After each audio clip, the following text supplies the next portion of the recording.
또 불확실합니다. 캄캄한 길을 가는 것처럼, 또 안개 자욱한 길을 가는 것처럼 인생은 그 앞에 무엇이 있는지를 말해주지 않습니다. 모든 것을 예측할 수 있고요, 모든 게 우리의 계획대로 된다면 얼마나 좋겠습니까? 그런데 우리의 생각하지 못한 복병을 만나기도 합니다. 지도에 없는 길에서 당황하기도 하고요, 생각하지도 못했던 방향으로 내몰리기도 하는 것을 보게 됩니다. 특히 요즘 같은 세상에서 우리는 모두 안개와 같은 인생을 살아가고 있습니다. 사업가들은 앞으로 경기가 어떨지 예측하기 어렵다고 얘기합니다. 청년들은 취직도 어렵고 또 결혼하기도 어려운 상황이라고 얘기합니다. 병든 분들은 어떻습니까? 자기 몸이 어떻게 될지 힘들어합니다. 죄를 지어 방황한 사람은 어떻게 용서를 받고 새로운 삶을 살아야 할지 불안해하고 두려워하며 마음을 졸이는 모습을 보게 됩니다.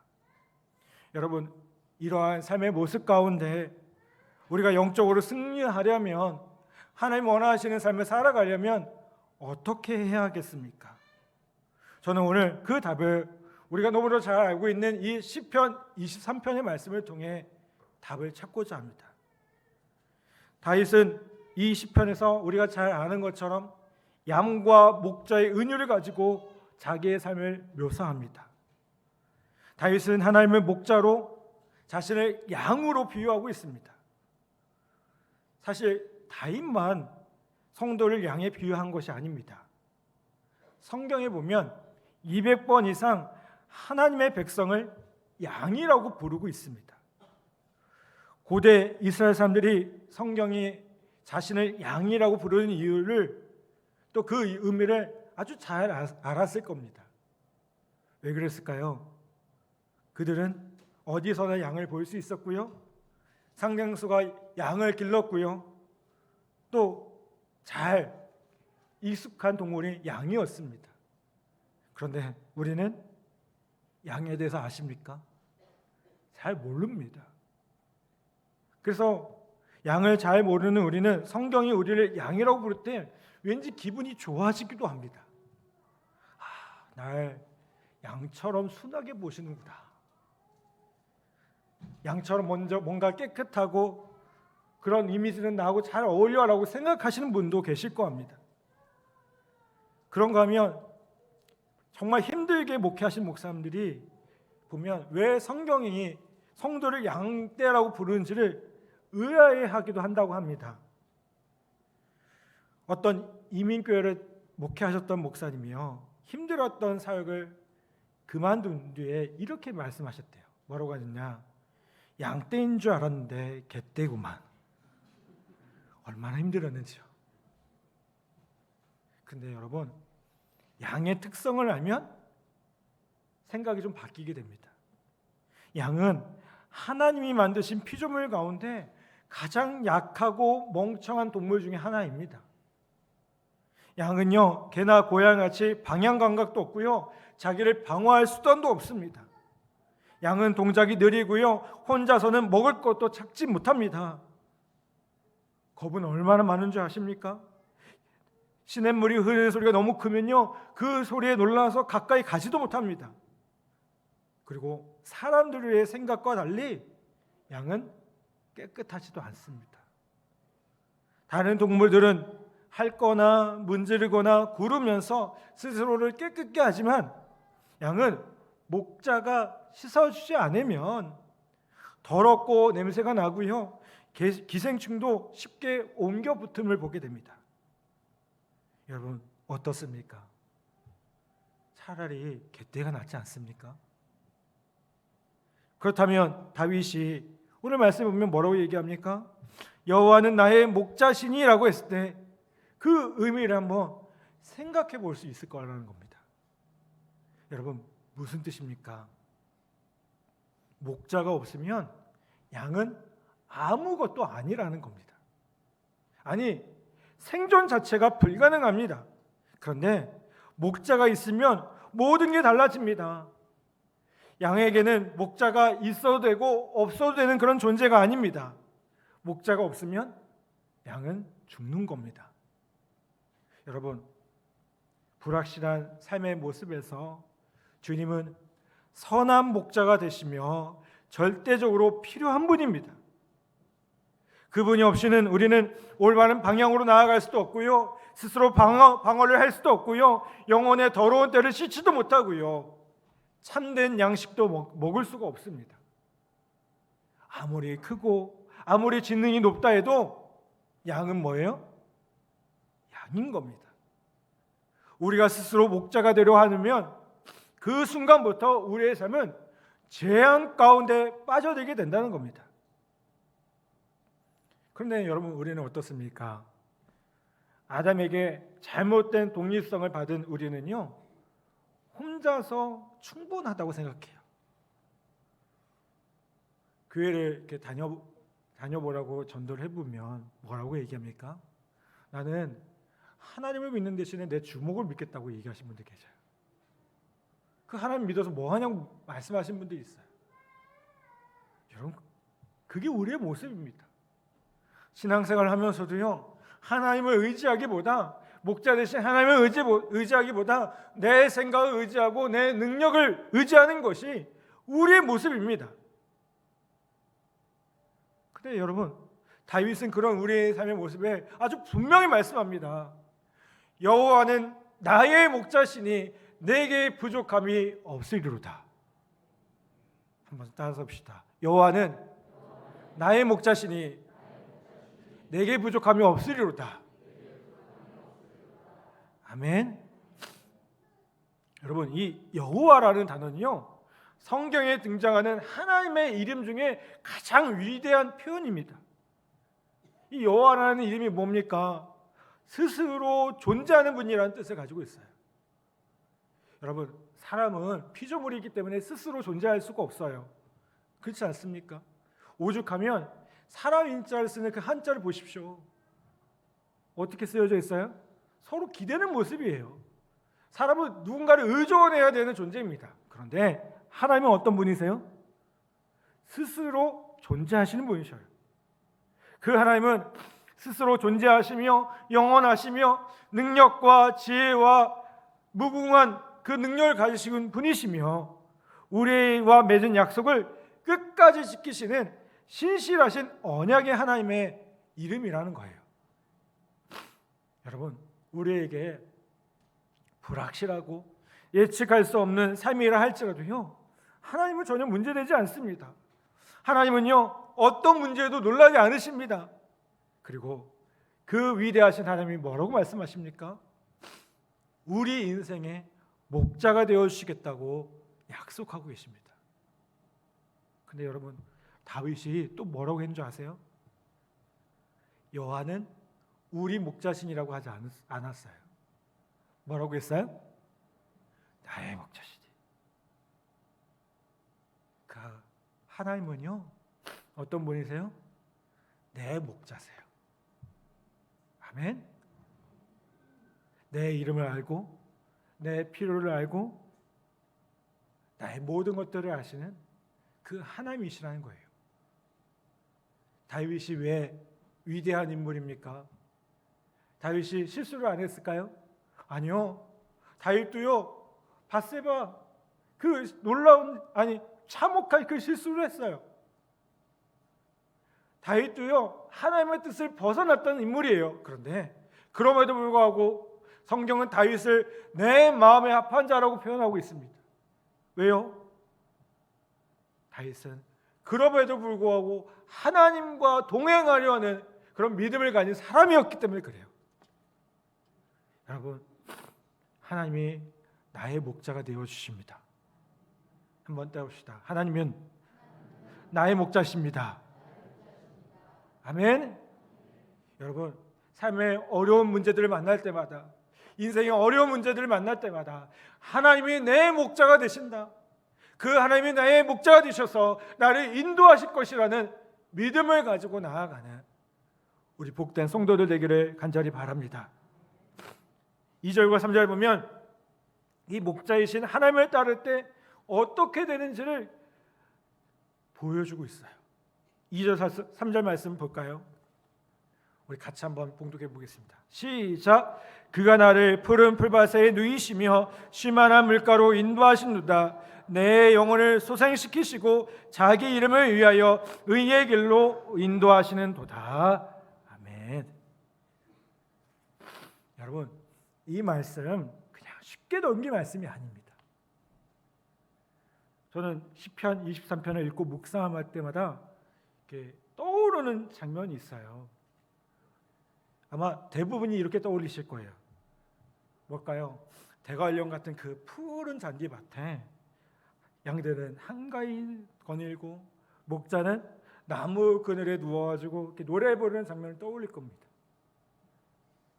근데 그게 맞을까요? 현실은 다릅니다.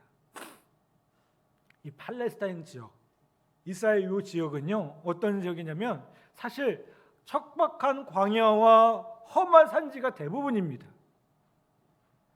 연 강수량이 600밀리가 안 됩니다. 그리고 토양도 별로 좋지 못해서 비가 와도요, 대부분 어떻게 되냐면 이 토양이 물을 간직할 수가 없어요. 그리고 뭐도 많을까요? 양들을 노리는 들짐승도 많아요. 여러분, 그런데 이런 곳에 하나님이 나의 목자가 되시면 어떻게 됩니까? 뭐라고 약속하세요? 푸른 풀밭, 쉴만한 물가로 인도하신다고 했어요. 여러분, 이게 그냥 될까요? 푸른 풀밭, 쉴만한 물가로 인도하는 게 그냥 됩니까? 아니요. 목자가 뛰어나야만, 목자가 능력이 많아야만, 경험이 풍부해야만 이게 가능한 겁니다. 목자가 부지런해야 됩니다. 제가 앞서 말씀드린 것처럼 이 양이라는 존재가 얼마나 연약한 존재입니까? 얼마나 멍청한 존재입니까? 이 얘기를 양들이 들으면 기분 나쁠지 모르겠지만, 여러분, 이런 양들을 이끌려면, 이런 상황에서 살아남으려면 어떻게 돼요? 좋은 목자여야 된다는 거예요. 전지전능하신 하나님께서 나의 목자가 되실 때 척박한 환경에서도, 어려운 환경에서도 푸른 풀밭, 쉴만한 물가로 인도하여 주신다는 겁니다. 여러분, 목사인 저도 저라고 인생이 쉬울까요? 인생이 쉽지 않더라고요. 그러니까 더 어떻게 할 수밖에 없냐면요, 하나님을 의지할 수밖에 없어요. 저도 어려운 일들을 만납니다. 아니, 때로는 성도들의 어려운 일들을 만날 때마다 어떻게 할 수 없는 그 상황 속에서 그냥 하나님 앞에 몸부림칠 수밖에 없을 때가 또 너무나도 많이 있어요. 아주 솔직히 고백하면 제가 하나님이 됐으면 좋겠어요. 이거 너무 교만한 생각일까요? 하나님처럼 뭔가 해결해 줬으면 좋겠어요. 아무것도 할 수 없는 게 많아요. 여러분, 그래도 하나님만을 의지할 때 그 하나님은 어떻게 하십니까? 우리를 이끌어 주십니다. 여러분, 안개 같은 삶에, 광야 같은 여러분의 삶에 자신의 무능과 한계를 겸손히 인정하기를 간절히 바랍니다. 매 순간 목자 되신 주님을 고백하고 초청하기를 바랍니다. 주님의 인도와 돌봄이 필요하다고 여러분 말씀해 보십시오. 모든 결정의 순간에 그분의 뜻을 묻고 그분이 지시하는 방향으로 가겠다고 그렇게 결단하시고 그렇게 살아보시기 바랍니다.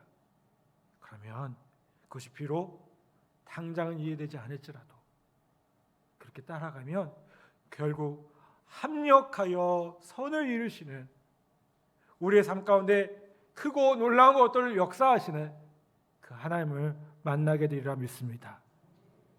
자, 4절 말씀 한번 보겠습니다. 4절 말씀 여러분들 한번 읽어주시기 부탁드립니다. 시작.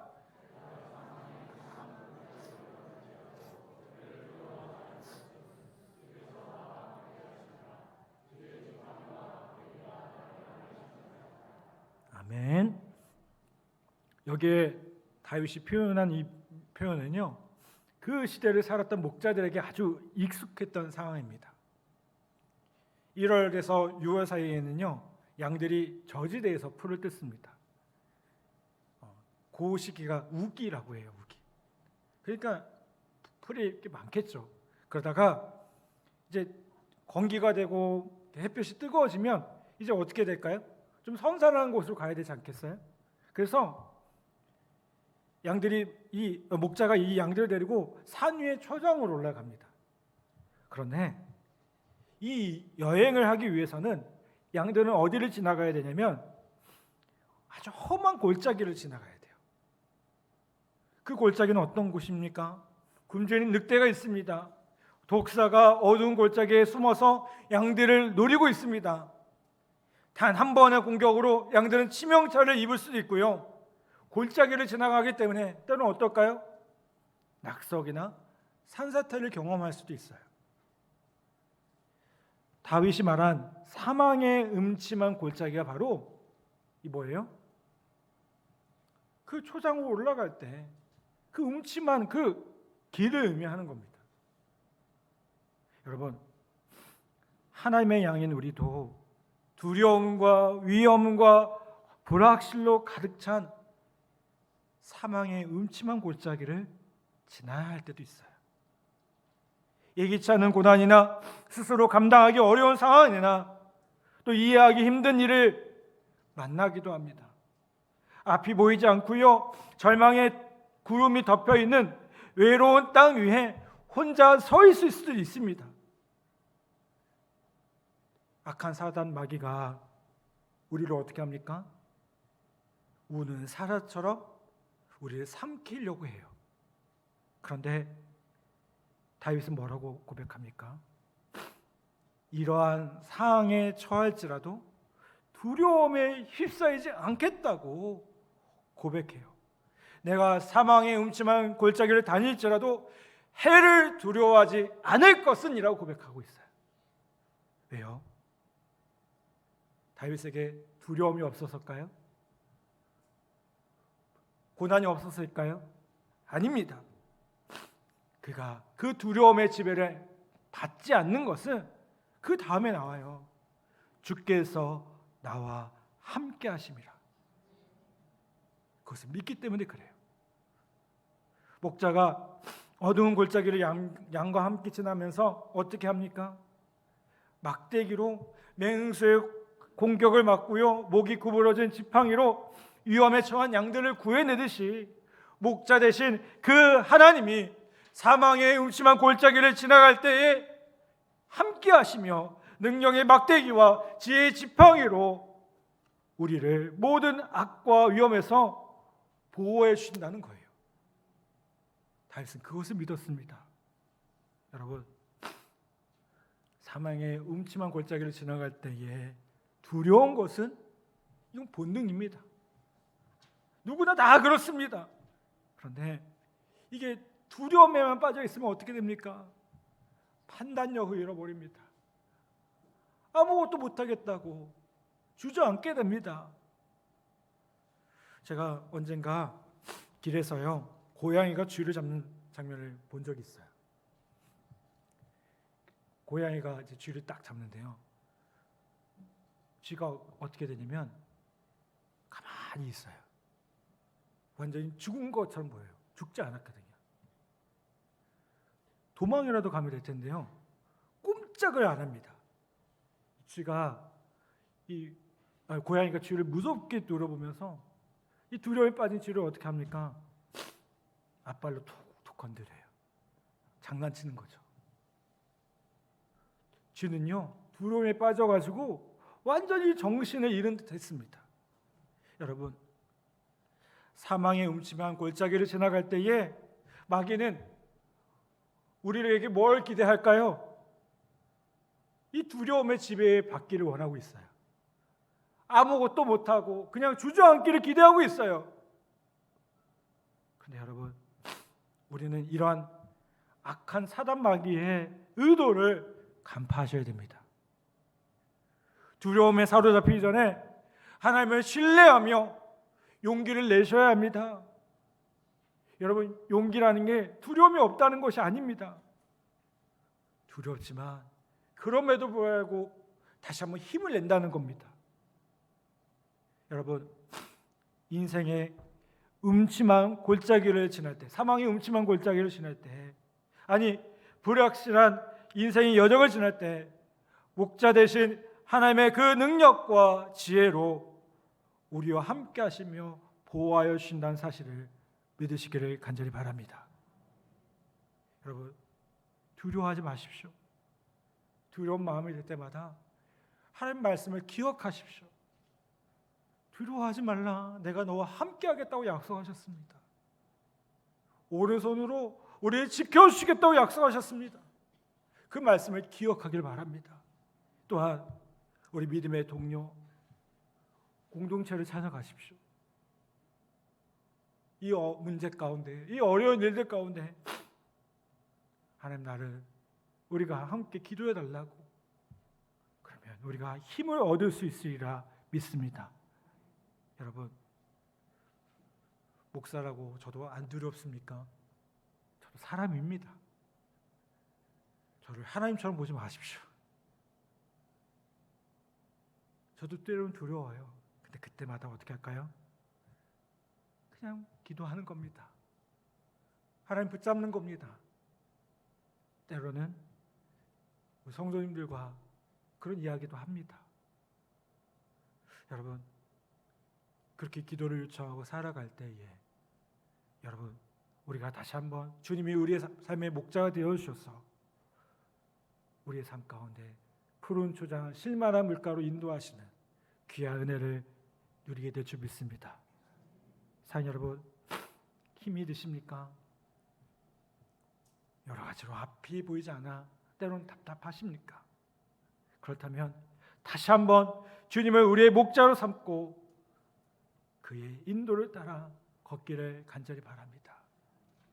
주님의 능력을 신뢰하고요, 두려움을 이기고 용기를 내십시오. 그리고 선하고 인자하심으로 붙들어 주시는 그 주님께 우리의 모든 삶들을 맡기기를 간절히 바랍니다. 우리가 우리의 목자 되신, 아니 나의 목자 되신 주님께 맡길 때 어떠한 어려움에도 흔들리지 않고요, 하나님의 은혜를 누리며 풍성한 삶을 살 수 있으리라 믿습니다. 여러분, 여호와는 뭡니까? 다시 한번, 여호와 나의 뭡니까? 아멘. 여호와는 나의 목자시니 그 말씀을 꼭 기억하면서 그분이 목자 되어 주셔서 우리를 인도하시며 푸른 초장, 실만한 물가로 우리를 이끄실 것을 믿으면서 함께 믿음으로 나아가는 우리 복된 성도들 다 되기를 간절히 바랍니다. 이 고백의 축복이 우리 모두에게 가득하기를 간절히 축원합니다.